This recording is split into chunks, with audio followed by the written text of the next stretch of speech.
Welcome back to Black Guys Reviews. In this review, we're taking a look at the Star Wars The Vintage Collection 1/18 scale Fennec Shand. So my first video got corrupted. Don't want to upload and didn't know it has happened, so I don't have the card back anymore because I threw it away. And obviously once you open your figures, they're open. So we're going to do a straight up figure review and no package review in this video. So if you're looking for that, I do apologize. But sometimes that happens with uploading videos every now and then. So with that being said, let's take a look at Fennec Shand. So we'll start off by taking a look at our head sculpt. I think they pretty well mostly nailed it. It's a little off in my opinion, but it's not a bad face sculpt and paint. She has a ponytail, the orange tie at the end. It's braided, overlapped each other. She has a very unique hairstyle. She has hair down on the side of her face. She has some orange in her hair and different types of braids, and a lot going on in that sculpt there. You can see here on the side she has some hair. Face doesn't look too bad. She's pretty much a black figure with some orange on it. So here we have a little detailing there in silver and one orange dot. Then we have this device on her belt, some silver there. She has the orange stripes around her forearms. They go all the way around. The back of her one arm, she has this orange pad. Fantastically that she has soft goods. So she has these soft goods with these orange stripes on them. That looks great. Thank you for that, Hasbro, for once. Here we have the orange stripes around her boots and down to her ankle, as also fully around the figure. Very, very nice. So here's a 360 look of her. See that the soft goods are kind of like three pieces, pretty much tucked underneath her waist there, doing assembly. So it's pretty cool. So here's some other angles of the figure. Just want to catch something else that you didn't get in the standard 360 look. Very, very cool. Bottom of her feet. Let's take a look at that top of that head. You can see all the sculpting. It's pretty crazy actually if we think about it for the size of a figure, 1/18 scale. So some surface sculpting there. It's pretty cool. Some clothing textures. So let's go and take a look at the articulation in the figure. So her hair here is very pliable. It's very soft. So she will look down. Not too much an up because of her head, her hair there. She has the side to this side. Like I said, down 360 all the way around. Hair pops way back where it belongs. Arms on a ball joint to rotate 360 all the way around. They raise really nice up that T position. Very cool.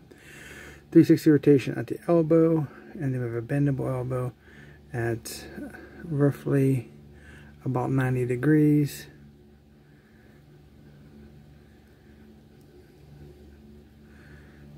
Not sure why that's not. Oh, so close to 90 on these, on the elbows. On the hands, they rotate 360 all the way around, and then have the up and down like this. So they both basically do this position like this, up and down. So pretty cool. Wish we had the in and out on this hand. It makes it easier for posability for the handling of the weapons. 360 rotation here just below the chest, side to side, and back and forth. Now what's really great about this, we don't have those clone trooper legs where you have to find these little pieces here and spin them, you know, the joint to the front, to the side, to the back, however you want it. They have the initial balls. They should stay with this design and get rid of that old system for the clones. That's just irritating even for playability purposes. And then in the end result, you get this fantastic sitting like this. You couldn't ask for more than that.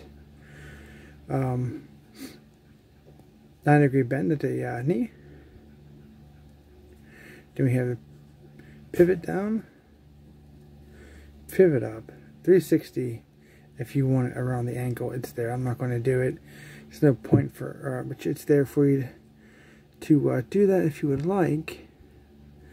See what's going on here. Got my leg all twisted out. And then you get the side to side like a rocker type, just because of the way that spins around the ankle. But she's a nice little figure. She's a short figure, obviously because she's a, well, it doesn't mean because she's a female, but the character. For the character, she's a smaller female character. Let's go with that. And then she actually stands pretty decently too without too much of an effort. She's a really, really cool figure. So for accessories, she comes with a her helmeted head. Basically, unfortunately, this is not an over-the-head helmet. You have to remove her current unmasked head to replace this head. So she has the orange top of the helmet. She has that face plate that goes on the side of her helmet. Unfortunately, there's really no eyes or anything in there. They could actually put a joint there and made this helmet go up and down, but I think it's probably just cost efficient to do this. It's always about money. There's some weathering on the top of her helmet. You can see you get the extra ball bell joint there, and you have one in the head, obviously she currently has. And it's relatively easy to just pull this head off. I put on the other head, and then that's what she looks like.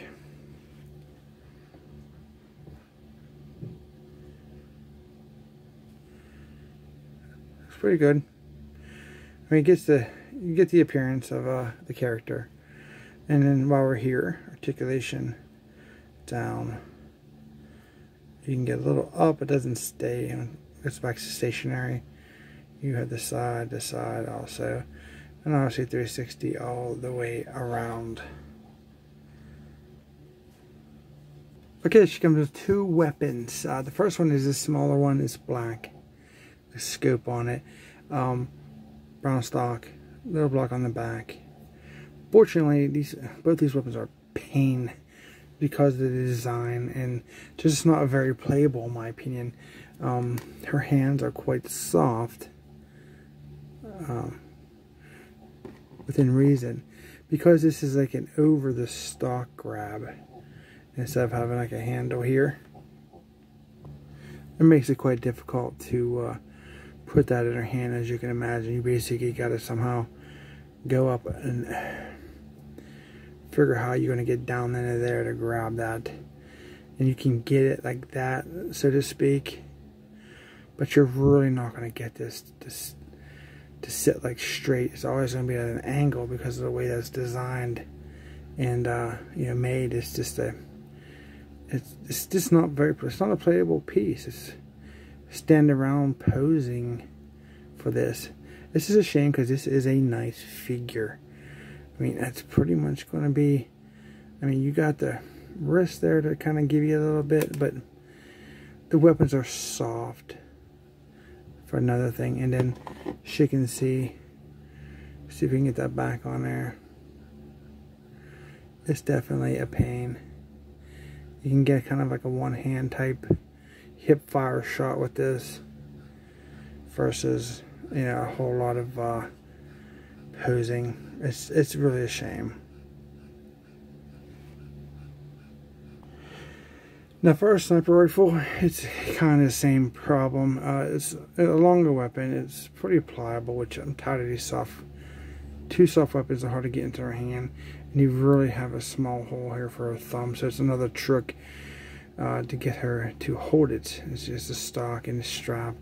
A little bit orange paint here on the bottom, but it's another pain to try to get that in there. So you basically got to go like front like this and hope that you can spin that gun into that the thumb to get into that trigger around the handle there, I should say.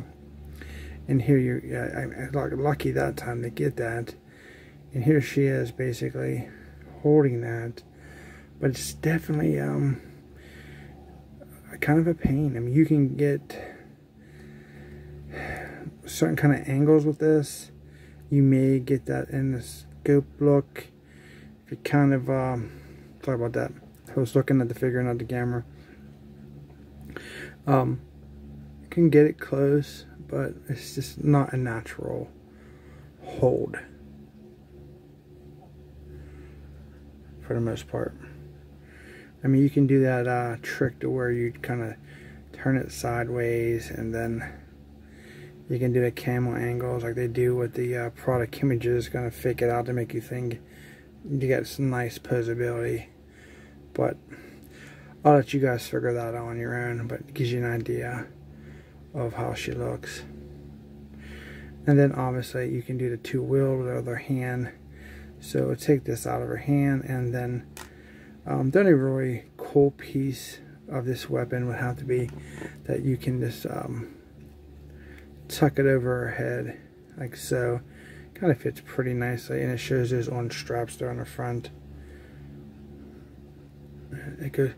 You can either put it over her hair, or you can, you know, work it to where if you don't want that hair covered up, you can do this kind of thing, because that hair is pretty pliable, which is, I think that's a nice feature. So she looks really good on that part, at least. Kind of sticks out a little farther down here than I would like. I wish it was a little up higher, but it is what it is. So here's a look at that.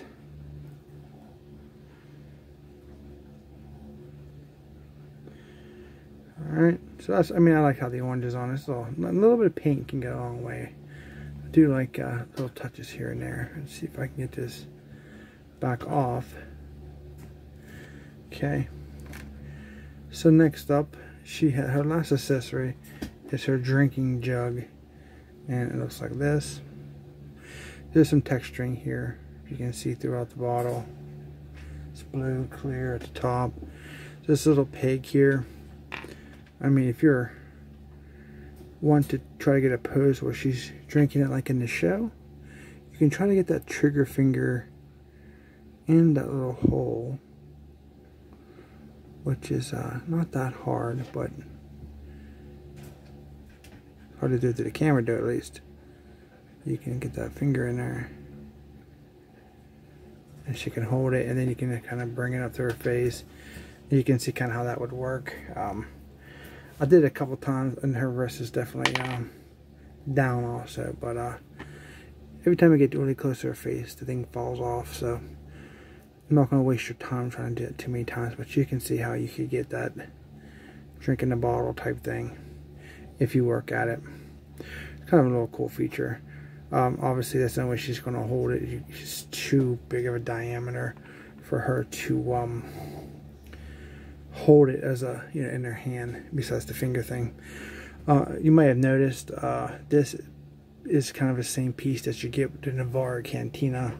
Here's the Navarra Cantina one. It's just a little lighter blue, so you kind of get the same jug. It's just a repainted piece. So she's pretty awesome.